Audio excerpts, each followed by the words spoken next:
nafasi ambayo Mungu amekupa, kitu ambacho Mungu amekupa, hebu kitumie hicho. Kwa hicho watu watamheshimu Mungu, watu watakukimbilia, watu watataka msaada kwako. Hello. Kusoma kwenye Biblia, kuna miti ilienda kumwambia mtu mwenzake, wewe tutawale, uwe mfalme kwetu. Soma. Siku moja miti ilitoka. Miti ikatoka ili kuutia mtu mmoja mafuta. Kuutia mti mwenzao mmoja mafuta. Uwe mfalme juu yao. Uwe mfalme juu yao.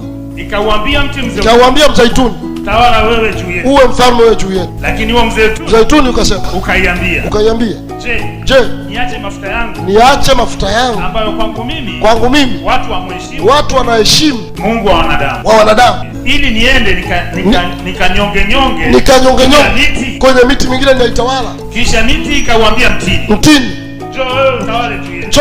Utawale. Lakini huo mtini ukauambia, Je, niache utamu wangu na matunda yangu. Niache utamu wangu na matunda yangu mazuri. Niende nikanyonge juu ya miti. Kwanza kutawala sio mchezo. Ni rahisi watu kupiga siasa, lakini kukalia kiti is not a job. Lazima uwe umeumbwa kwa ajili ya kazi hiyo.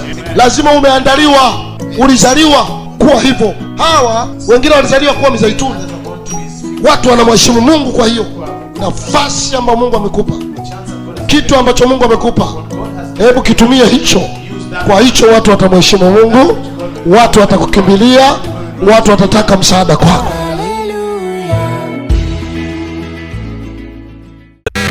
Unasikiliza Kitungi FM 99.0.